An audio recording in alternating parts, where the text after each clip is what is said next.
Good afternoon, everyone. Good afternoon. Good afternoon. Good afternoon. I'm calling this Quality of Life on Public Safety Committee of Thursday, May 8th, 2025 to order. This evening, we will be recording this meeting, and then it will be uploaded via Hartford Public Access TV for our viewers to view. And so we have an extensive agenda this evening, and we do have our majority leader, Thomas Clark, on the screen, and I will be conducting this meeting today. I am Councilwoman Mally Rosado. And on my screen, I believe we have no other council member, but we will be joined by Councilwoman Kelly Billadu around 6:30. So I want to welcome everyone. So without further ado, I am going to pass this presentation on to Chief Barco of the Hartford Fire Police Department for his presentation. Thank you, Chief. Thank you, Councilwoman. Can you all see my screen? No? Maybe? Not yet. No, 1 second. Okay.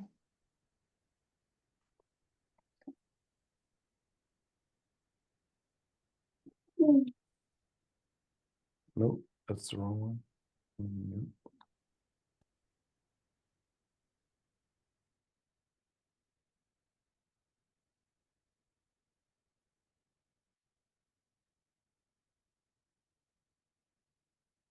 All right, how about now? Yes, we can see it, Chief. Okay. All right, so this is for the month of April, a presentation from the Hartford Fire Department. So some of the general updates. We had the peer team for reaccreditation come in on Sunday afternoon. They did a tour of the city of Hartford. We took them out to dinner, got to know everyone, and then they did the peer review assessment of city facilities, the fire department. They checked water supply. They were here up until Wednesday. We had a debrief meeting, and they recommended us for reaccreditation. Just so you know, there's only 3 fire departments in the state of Connecticut that's class 1 and accredited, and Hartford is one of them. And so within 7 days, they'll be sending us some recommendations for us to work on, and then we'll go in front of the peer review board in Denver, Colorado sometime in August and September, and get reaccredited for the next 5 years. Also, we have a recruit class in progress right now. They're on week 3.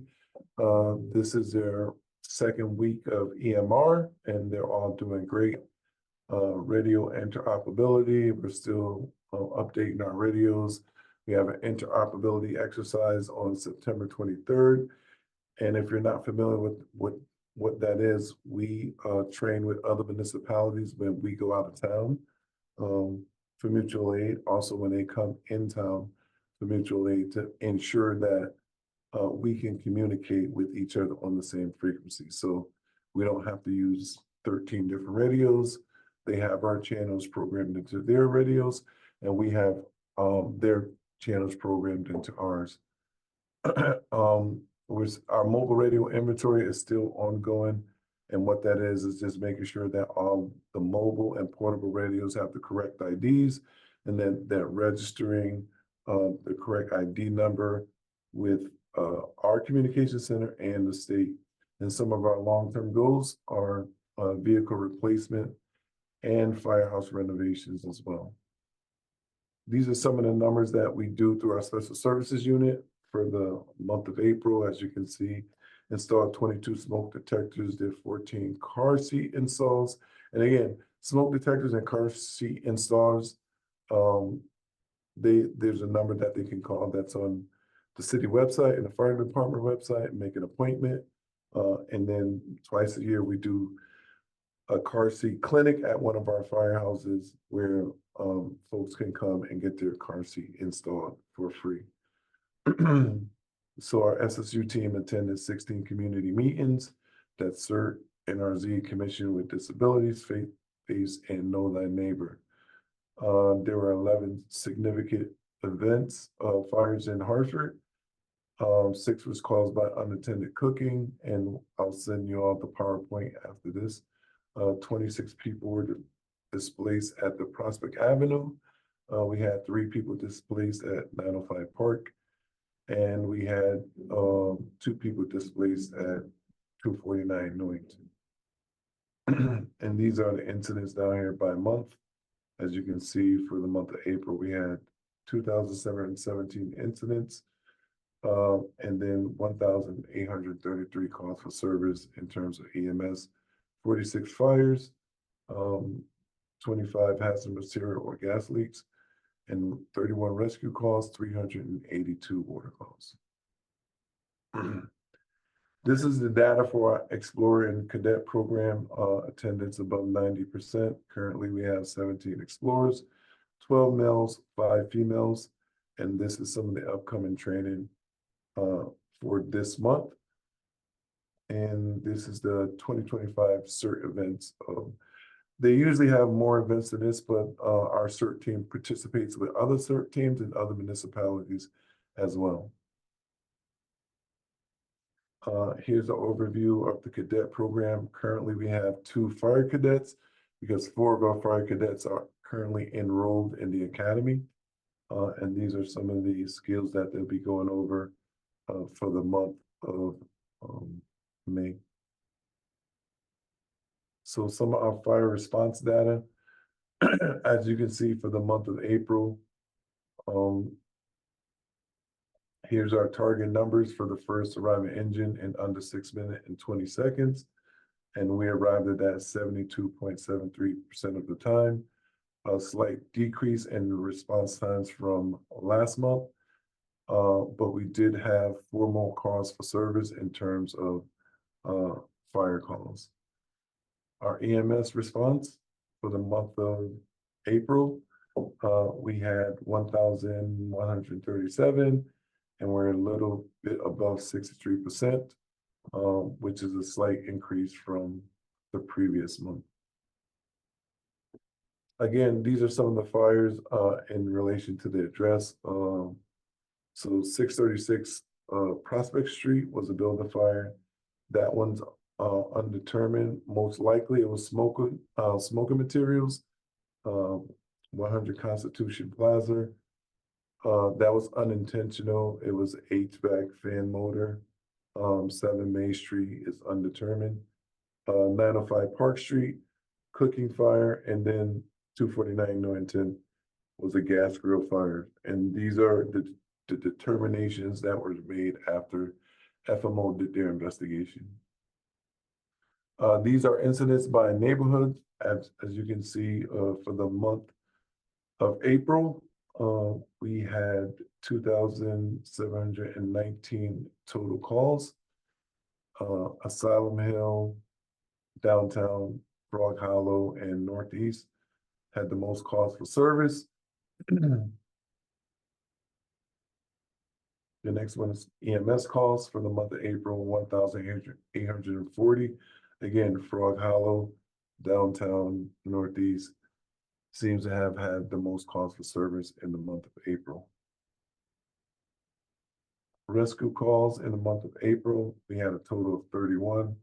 Again, with Asylum and downtown having the most calls for service, which were removal from stalled elevators. These are our calls by day of the week and hour of the day. Again, there's really no rhyme or reason as to why you would have, 146 calls at 10 a.m. Versus 162 calls at 15, which is 3 o'clock. And so it all depends on what folks are doing at that time, but there's really no factor that we use to determine why certain times of day have more calls than others. These are the location of fires in relation to each fire station. And again, this structure fire response data is online and is available for anyone to see as well.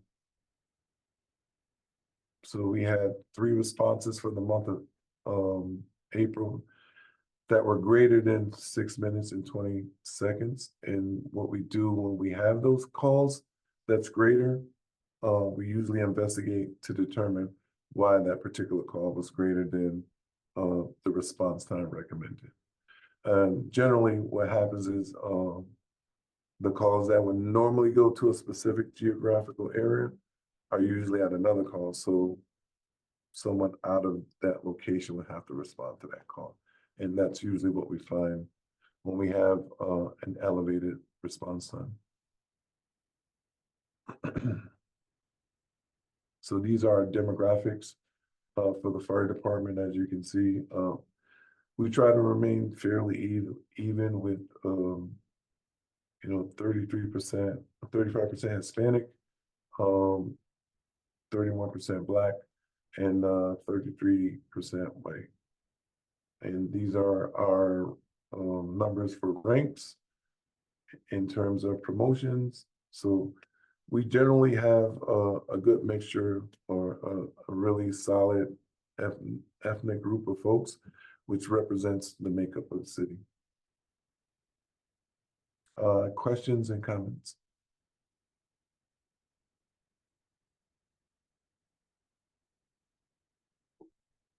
Thank you, Chief Barker, for your presentation. As always, a very thorough presentation. I do want to acknowledge that we have Council President Shirley Surgeon, who is a non-voting member, joining us this evening. We also have Councilman Alex Thomas, who is also a non-voting member. And we also have Councilwoman Kelly Billadu, who is a voting member. I just wanted to acknowledge them on the screen. Do any of my council colleagues have any questions for Chief Barco?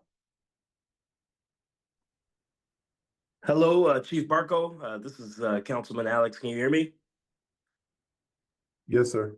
Awesome. I had stepped away when you were showing the information about like relative to where the fires are and like relative like what firehouse responded to it. But I heard you say it's available online. Could you just put the URL or the direct URL to that in the chat box, or either email it to me, because I would love to take a look at that. Sure. Yeah, and that was it. Thank you for the presentation. Sorry, I came on a little late. No worries. Thank you. Thank you. Are there any other questions from my colleagues? Going once, twice? Thank you, Chief Barco. And you will be sending over your presentation to share with all of our council colleagues. Yes. Have a good evening, Chief. You too. Thank you. Wonderful. Next on our agenda, item 2.2, which is a presentation from Interim Chief Ravella of the Hartford Police Department. And I believe we have Chief Gabriel Laureano, who's going to do the presentation for us. Yes, I'm here. He apologizes he couldn't make it. I'm sorry. Wonderful. You have the floor. Thank you. Pull the slide up here.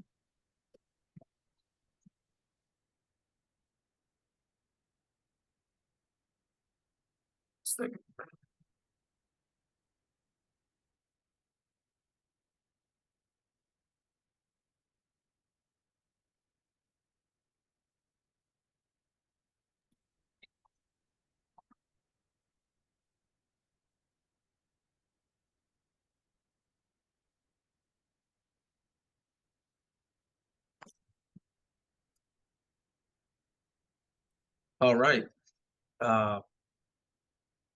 Year to date, we are at 1,165 Part 1 crimes, as opposed to 1,403 at this same time last year, showing a 17% reduction.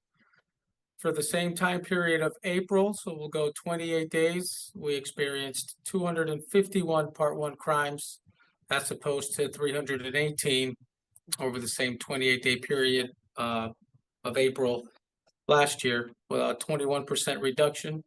You'll see notable reductions in aggravated assaults with firearms, 27% reduction there. We had 8 as opposed to 11. 5 less rapes, 63% reduction. We did have an increase in robberies from 14 to 11, and robbery specifically with a firearm, an increase of 2 from 4 to 6. On another note, we had 10 less auto thefts, 10 less burglaries. So we went from 68 to 58 auto thefts, 24 burglaries to 14, and a significant drop off in larcenies, 173 to 127. And year to date in violent crime, we have 17 shooting victims now as opposed to 21 in 2024 for the same time period, 19% reduction, and 5 homicides now as opposed to 5 last year, same time period. But over 2 years, we're at 5 as opposed to 9 2 years ago in 2023, so a 44% reduction there. And we were at 28 non-fatal shootings in 2023 for the same time period, so a 39% reduction there. Next slide, Gus. Again, we talked about 5 homicides, 17 non-fatal shootings by month. We had 2 homicides in January, none in February, 1 in March, and 2 in April. Non-fatal shootings, obviously we're seeing an increase now as it's getting warmer. We went from 3 in March to 8 in April. Next slide, Gus. So far, year to date, our department has seized 83 firearms, with pistols leading the way at 68, so 82% of those. Next slide, Gus. We do have a gun buyback scheduled for Saturday, May 31st, 9 a.m. to 3 p.m. at the House of Restoration Church, 1665 Main Street. Like I said, from 9 a.m. to 3 p.m. we will accept assault rifles, handguns, revolvers, shotguns, rifles, and you'll even be able to trade in small Derringer style handguns for a $25 gift card as well. We'll continue to blast that out on social media and get it out to all our partners. Try to get as many people there as possible. Next slide. Auto thefts are always a hot topic. We've recovered 52 so far year to date, 23 in January, 11 in February, 9 in March, 9 in April. 22 of those originating as auto thefts in Hartford. And out of the 52 we've recovered, 51 led to arrests. 22 from Hartford, 2 from Windsor, 2 from West Hartford, 2 from East Hartford, and 1 from Manchester. And right now, Acuras are leading the way in auto thefts, 30% of them, with Nissans, Jeeps, Hyundai, and Kias, pretty close right behind them. And 17 and under seems to be the leaders in arrests, which can be problematic at times, but next slide. And so far, year to date, our Capital Command Crime Center has processed over 3,800 requests and has already increased solvability in several incidents.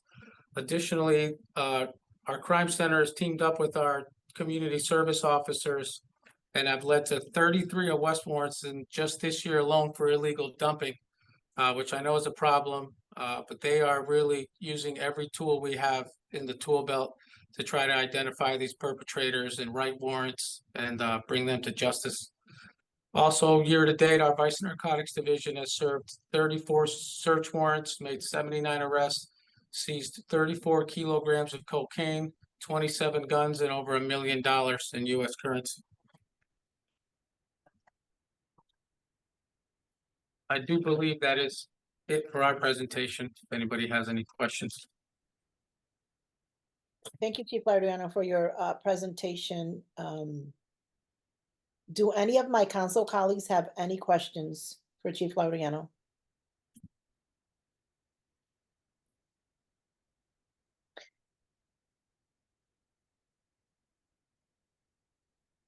None? Chief, let me ask you a question on the shot spotters. Has there been any conversation of putting more out throughout the city? Or is it in your opinion that what we have suffices the needs of So- the city? Right now, ShotSpotter covers every residence within the city limits. So I think, I mean, when it comes to ShotSpotter, we're pretty well covered. I would let Sergeant Mastriani talk about that if he wants, but I think we're in good shape. We cover every residence in the city, has ShotSpotter covered. Yes, sir. Every residence in the city of Hartford is covered. The only parts of the city that are not covered is Keeney Park, the southeast part of the city where the Brainerd Airport is, the northeast part of the city, where I'm sitting right now, 50 Jennings Road and all that commercial area. The price point of ShotSpotter is $70,000 a square mile per year. So when you start looking at, Keeney Park is almost 5 square miles. Is it really worth paying all that money to cover mostly woods? And then when you talk about the southeast part of the city, you'd be paying to cover like Brainerd Airport. So we don't feel like it's really worth the money to cover those areas. But every single house, residence, apartment, everything in the entire city is covered by ShotSpotter already. Thanks, Master. Thank you. So with my council colleagues not having any more questions, thank you so much, Chief Larian. It's so nice to see you on the screen. Stay safe. You as well. Thank you. Wonderful. Next is item 2.3 on our agenda, which is a presentation from Director Jeff Cavello on ES&T. You have the floor, Director. Thank you, ma'am. Good evening. Good evening. Give me a minute here to get this set up. Of course.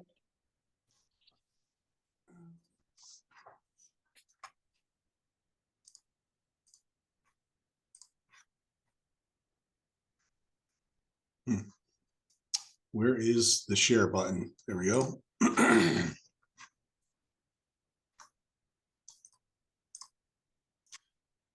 Are you able to see that? Not yet. Okay. Bear with my technical difficulty here. I have 3 screens here I'm working with, so it's trying to grab them all.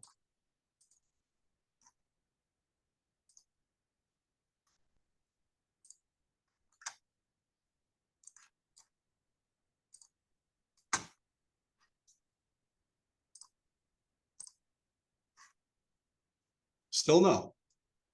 No. I can see that you can't see it actually. No. It's okay. That's been my day today. That's unbelievable. Yeah, this is every time. I don't know. Every time something different happens there and it doesn't want to play nice. Yeah. I don't have the staff that HPD has over there to run my slides. So while you bring that up, I'm going to ask Chief Lardon another question. Chief, so, Saved by the Bell. Ooh, thank you. All right, can you see that? Yes, we can. All right. So sorry for all that. Okay, so my staffing update is we have an authorized workforce of 8 for supervisors. We currently have 6 because of a retirement, and we had 1 lateral into a promotion. We're waiting on a cert list for to hire 2 more supervisors. The quality assurance coordinator was hired on 12/24. That was Supervisor Shante Washington. She was the lateral. I just want to give a shout out to her. She's been here 25 years. And she's just absolutely amazing, such an asset to the department, and so glad to have her on this side. The deputy director position is vacant, but the PRC has been approved, and we're just waiting for a job description to be overhauled prior to posting it. We have a new training coordinator that was hired on 11/24, Karen Tomchek, and with that, she has just gotten a full plate with our 13 new trainees, but we also have 3 that are currently already training. So she has 16 total that she's managing, plus 5 CTOs. We have an authorized workforce of 45 for the dispatch floor. 25 are fully trained. There's 2 call takers. And then we have 2 vacancies after that. So there's 30 employees on the floor currently. I just wanted to throw out here, this is day 1 at the EOC.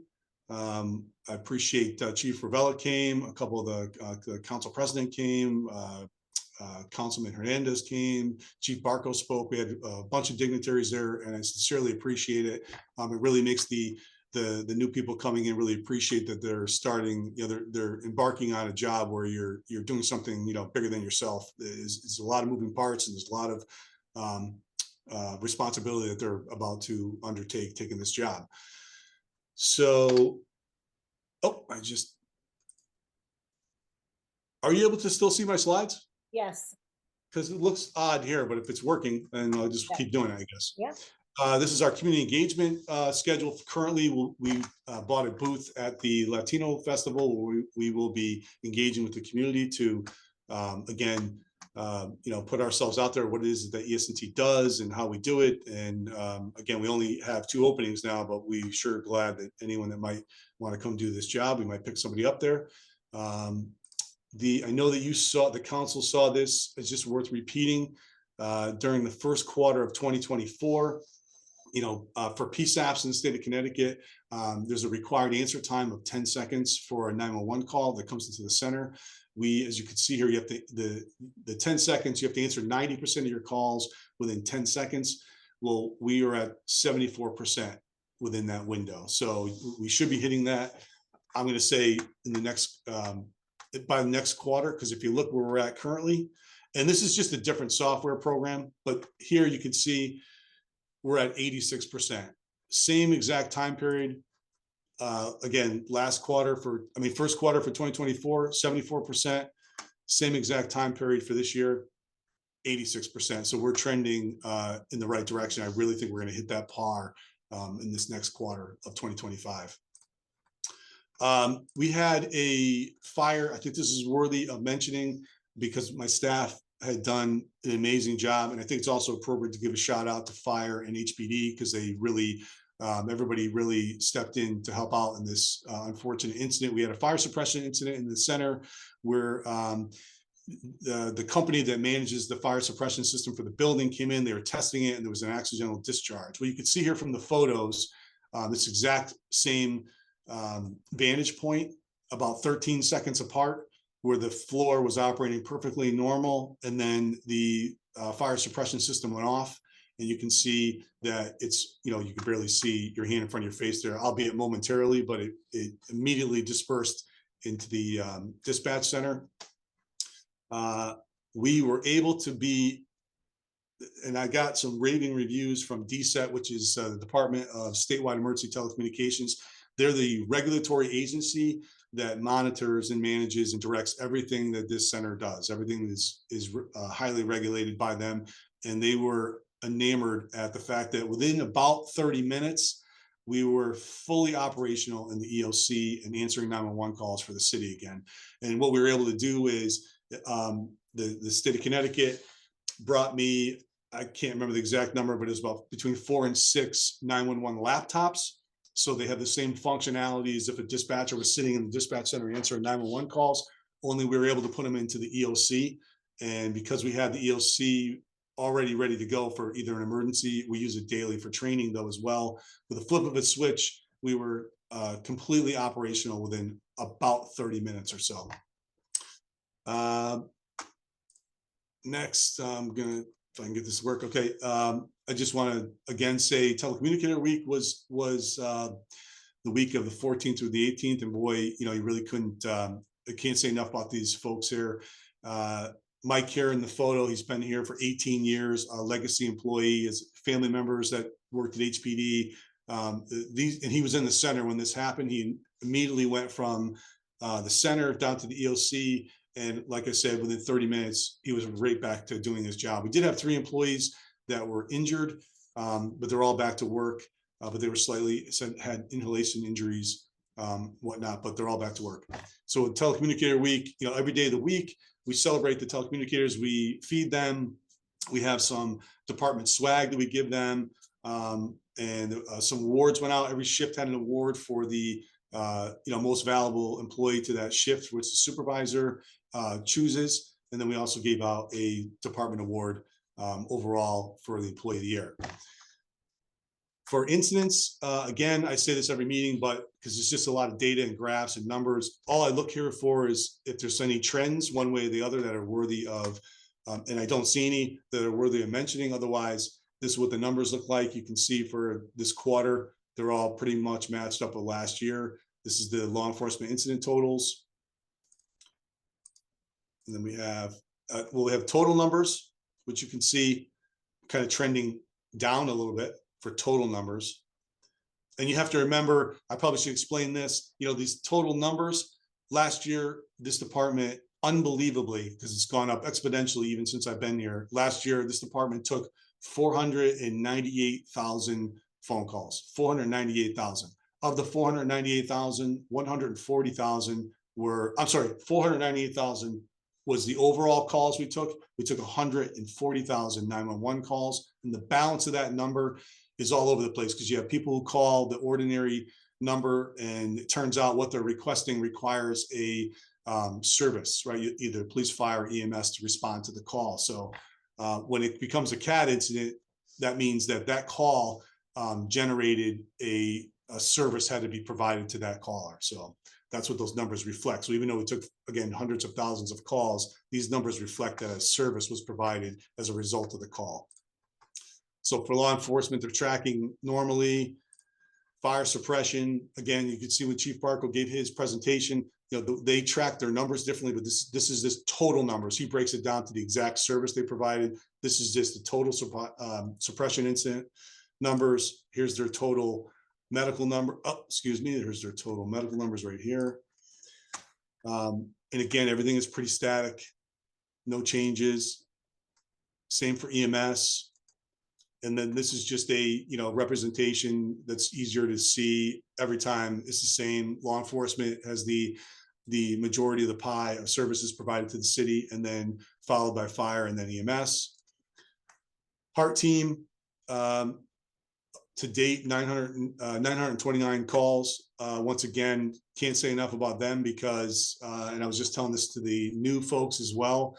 When I started here, this did not exist, this heart team. So, to be on the phone with a caller that needs some, service that's other than police and other than fire or other than EMS, it was very limited what we could do for these folks. So the fact that we can, redirect them somewhere else has been fantastic. So those numbers are creeping up.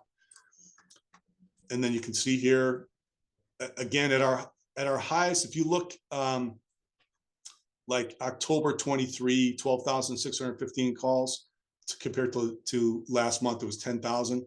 I just did the math because Councilman Gale had asked me a question in the last meeting. At 12,750 calls, it's something like a 911 call every 27 seconds. That's how busy this center is.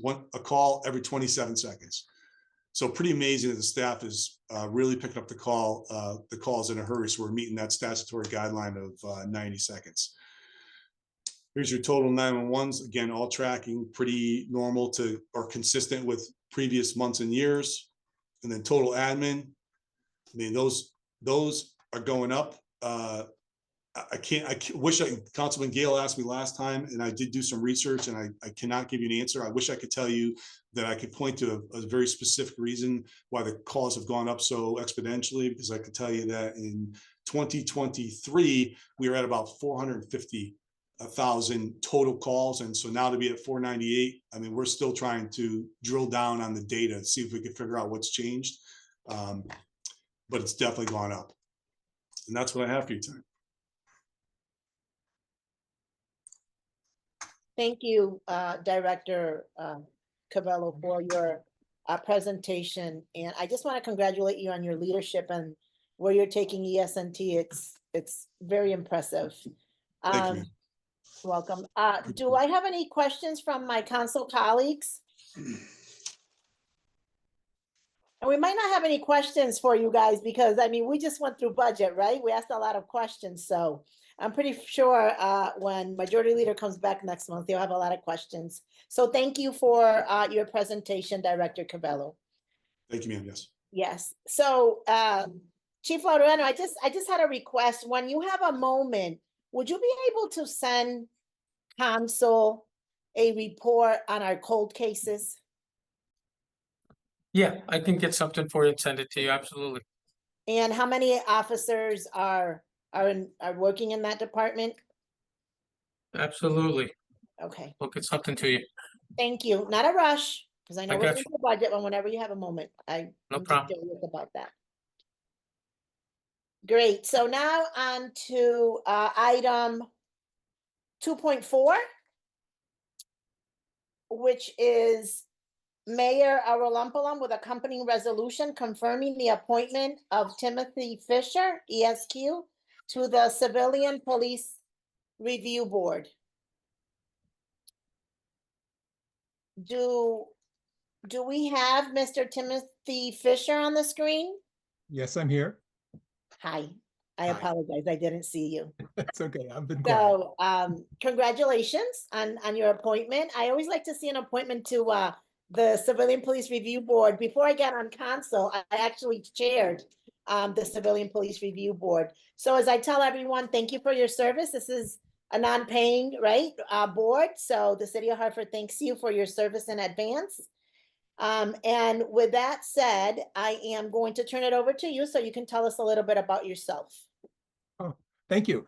Well, my family moved to Hartford in 1969. I'm a graduate of Hartford Public High School, and I currently live in the West End. I'm retired from the University of Connecticut, where I was a professor, and I am a tremendous admirer and have great respect for the Police Department of Hartford, and my family has had great interactions with officers.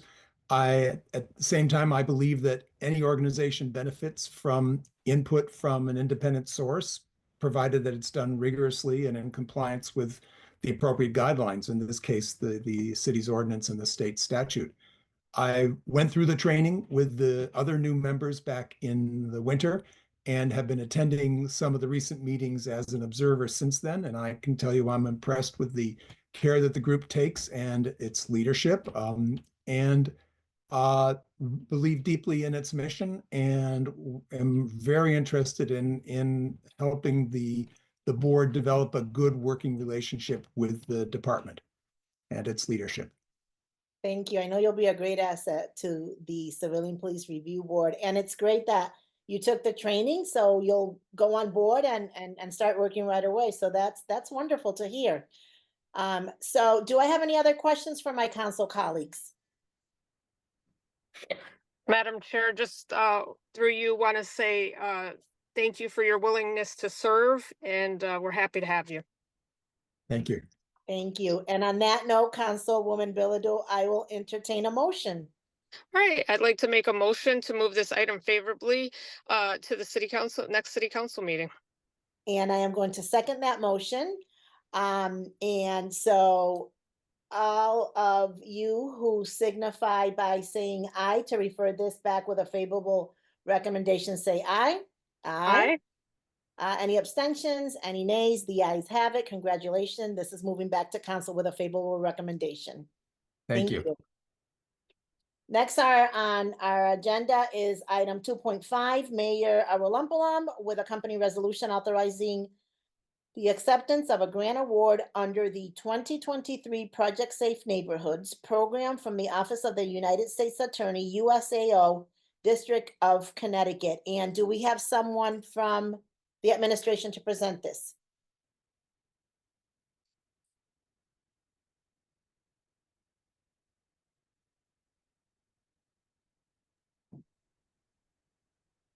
Captain L'Oreal, do you want me to speak on it? Sure. Oh, I'm sorry. I lost all sound.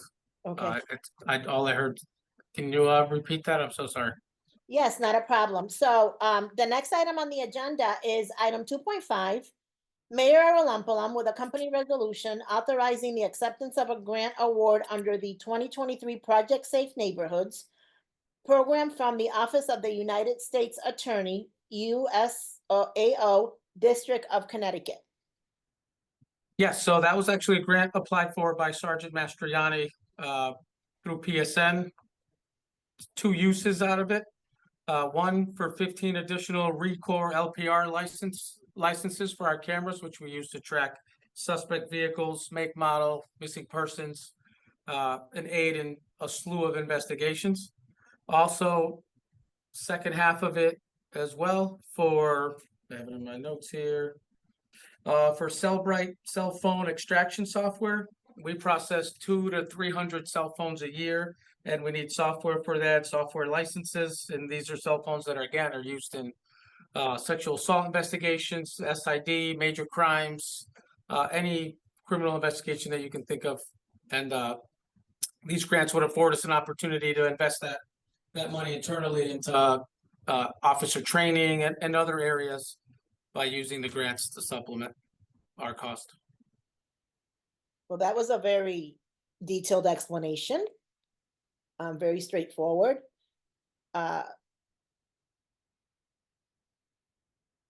want to say, Captain Sergeant, can you correct me, Master Rennie, what is your rank? And Chief Lieutenant, I'm really bad at this. I am a sergeant, Sergeant. just the sergeant. He's probably one of our most important sergeants, though. I know, our C4. Yeah. So I want to congratulate you. I just heard Chief Laurano say that you put through this grant. So thank you. City of Hartford thanks you. Councilwoman Biller, did you have any questions? I know that the explanation that Chief Laurano gave was very extensive, but. Yeah, no questions from me. Okay, with that said, I will entertain a motion on this item. Yep. I make a motion to send this item back to full council with a favorable recommendation. And I second that item. All those in favor signify by saying aye. Aye. Aye. Any abstentions? Any nays? The ayes have it. This item will be sent back to council with a favorable recommendation. Next item on the agenda is item 2.6, Major Relumpulum with a company resolution to approve an initial contract for the city's automated traffic enforcement safety device vendor. And who do we have presenting on this? That's actually a DDS contract, development services. That's not a police one. Good evening, Councilman Rosado, council members. I can speak to this item. You have the floor. Thank you. This is Owen Deutsch, acting planning director for DDS. This is a contract currently in progress. It follows the issuance of a competitive request for proposals for a vendor to study and install automated traffic enforcement safety devices in the city, also known as red light cameras or speed cameras. This initial rollout would be speed cameras in school zones specifically. And the request before you is to change the initial contract period from 1 year to 3 years.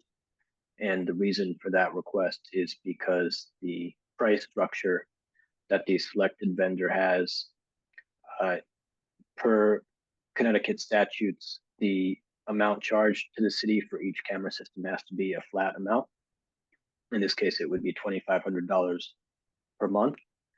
However, there is a substantial investment upfront. So to be able to have the security of recouping that investment, the vendor is requesting a longer initial contract period, which is also typical of other vendors for such cameras, and the other responses that we got for this solicitation. So that's the request in summary, but staff are available for any questions or concerns that you may wish to share. Thank you for those remarks. And I am one to, I'm very happy to see this moving forward. I worked really hard with my council colleagues and former Councilman Sanchez, who's now a state rep, in order to get this bill passed so that we would be able to have red light cameras in the city of Hartford. And so for the record, who is the vendor? The vendor is Novoa Global.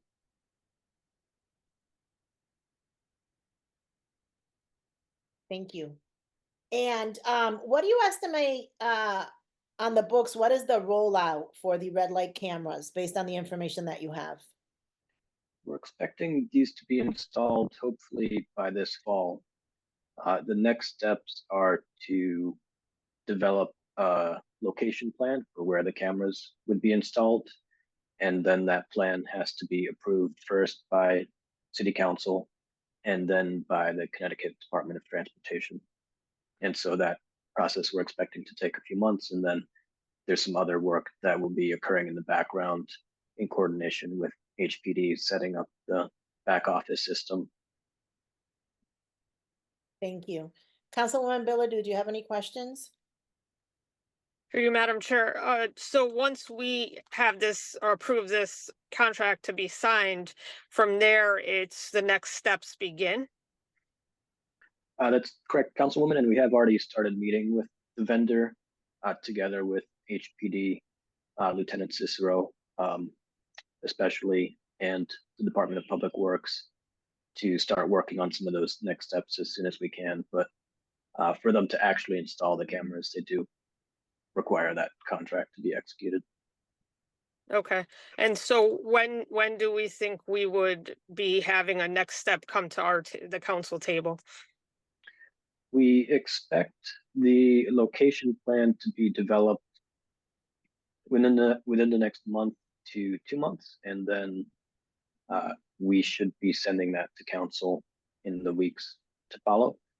Because we're proposing the initial speed cameras in school zones, what we're doing right now is just making sure that all of the city school zones are compliant with all applicable regulation. And so there is some work that has to be done in that regard. But otherwise, we have a preliminary list of locations in mind, and then it's just a matter of assembling all the data that's needed to justify those locations to meet the Connecticut Department of Transportation standards for approving those locations. Thank you so much. So I see your hand up, Council President. So I have a question. Now that you said, school zones. So is this going to be a phase, or are we going to do school zones and the entire city of Hartford?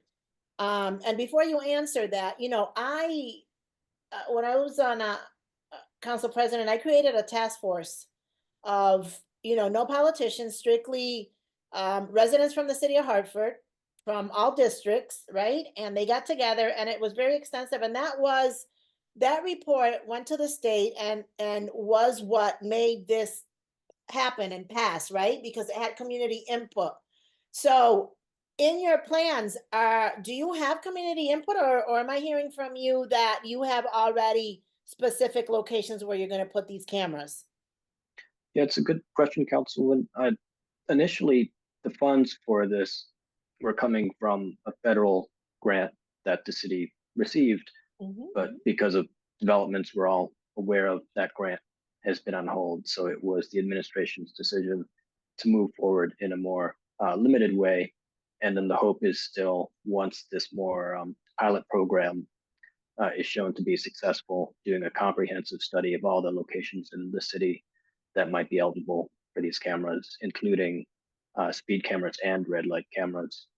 And in the request for proposals for the vendor, we did specifically call out the red light camera task force and having a community input process where all of the comments that we've received so far about the locations people would like to see cameras in are taken into account.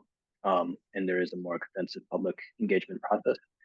Because the city only has 4 officially designated school zones at the moment, that does narrow down that initial list of locations that we can put the cameras in.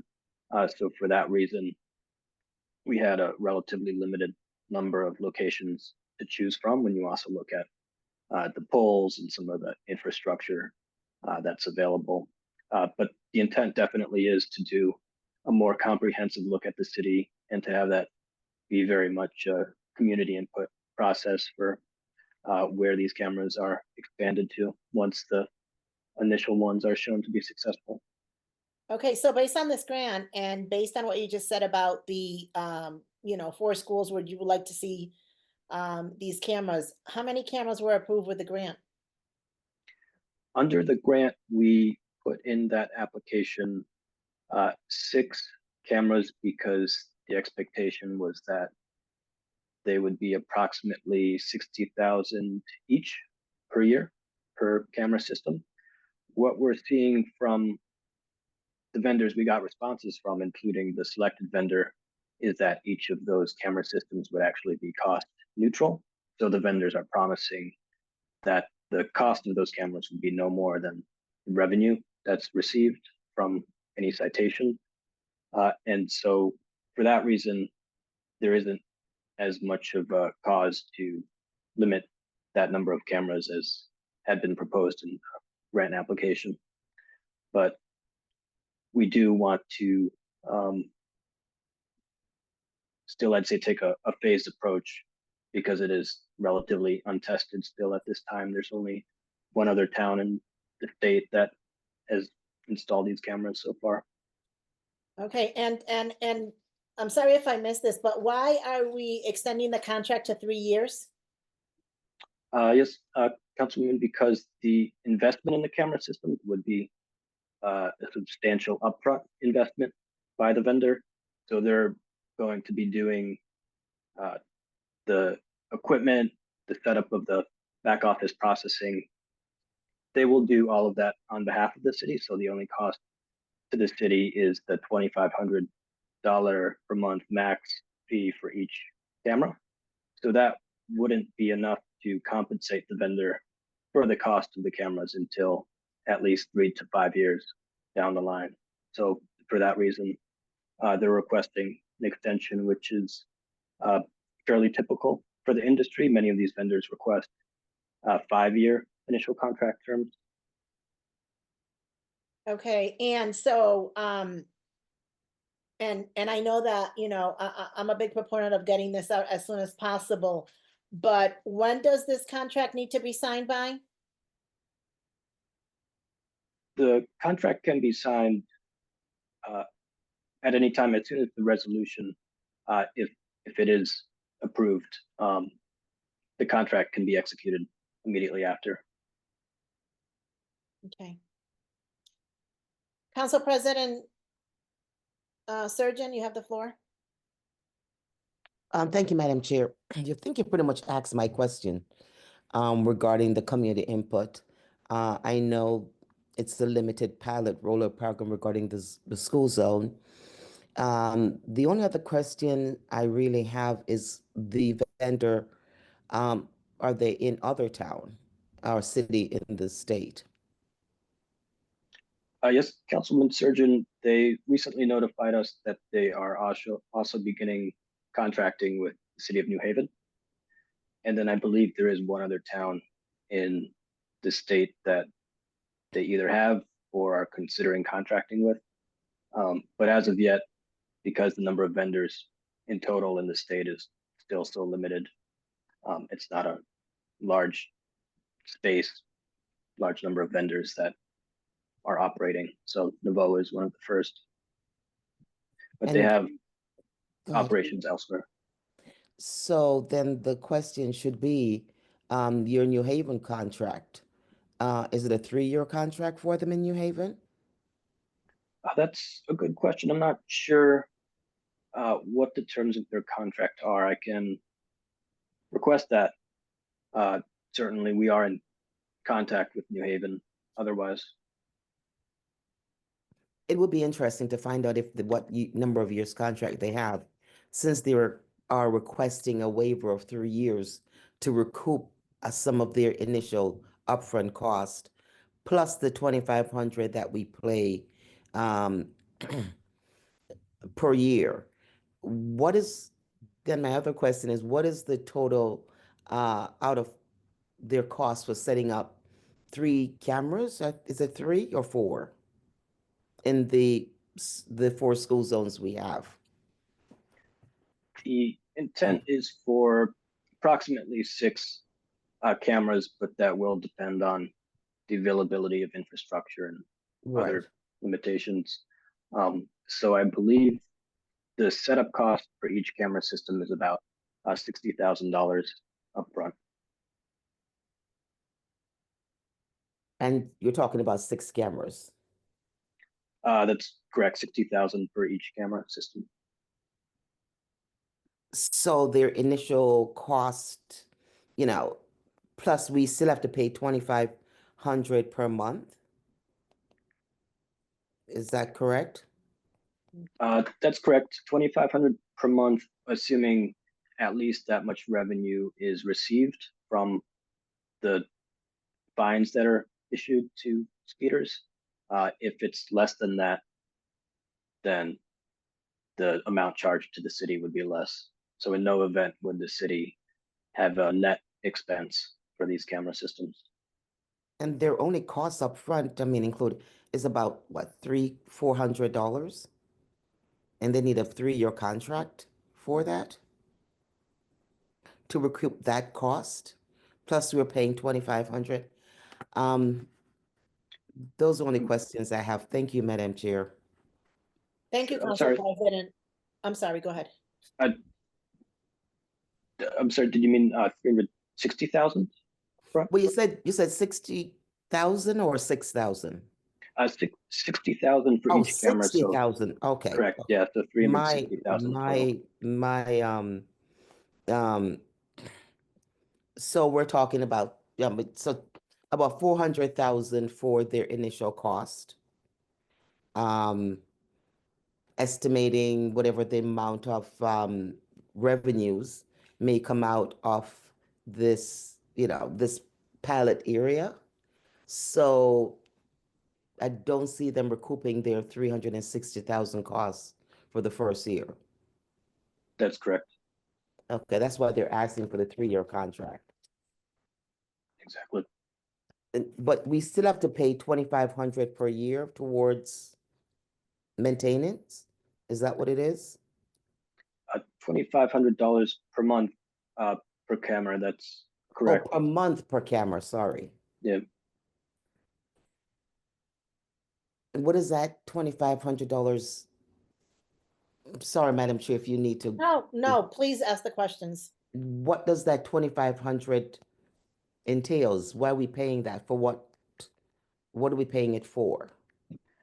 Well, the alternative is potentially the city could invest upfront in camera systems, purchase them, which I believe has been done more in other states, not so much in Connecticut, just because it's such a new program to the state.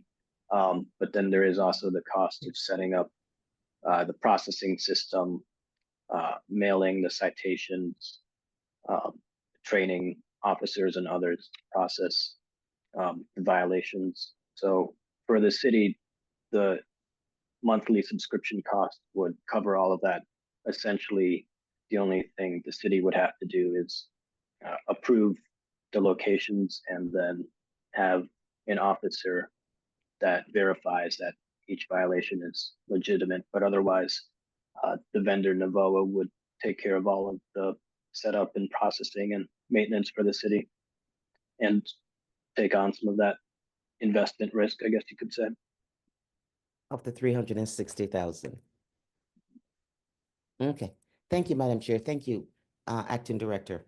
Thank you, Council President. Councilwoman Bilodeau, do you have any other questions? I do not. Okay, so as I am chairing this meeting and our Assistant Majority Leader had to step away for a minute, I don't know what your feelings are, Councilwoman Bilodeau. I know we have a council meeting on Monday, but there are so many unanswered questions. I don't know if you can chime in, Council President, to leave this item in committee and perhaps have our questions answered. And if we do, Assistant Majority Leader can discharge it back to council with a favorable recommendation before our council meeting. Council President, I know that you are a non-voting member, but I'm asking for your thoughts on this. Sure. My thoughts is I would love to see what contracts they have with New Haven and whatever other town. From my calculation, we're still putting in 30,000 per year towards the tickets and whatever other. I just have a few other not too comfortable with this as yet. I know it's new to the state, but I would love to get some additional information if that 2,500 or the 30,000 that we have to put out every year is reasonable or not.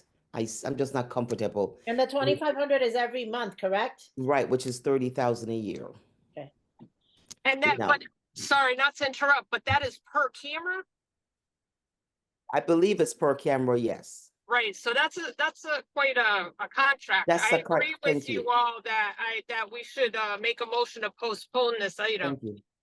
So that's what I would do. If you were to send this back to council on Monday, I wouldn't vote for it. Okay, I understand. Yeah, so I'll make a motion to postpone the item. I'll second that motion. With that said, a vote for keeping this item in committee signify by saying aye. Aye. Any extensions, any nays? The ayes have it. This item will remain in committee. Thank you so much. Well, wait a second, Madam Chair. Yes, We do have to ask Acting Director Deutsch, to send some information so we can, make some better decisions.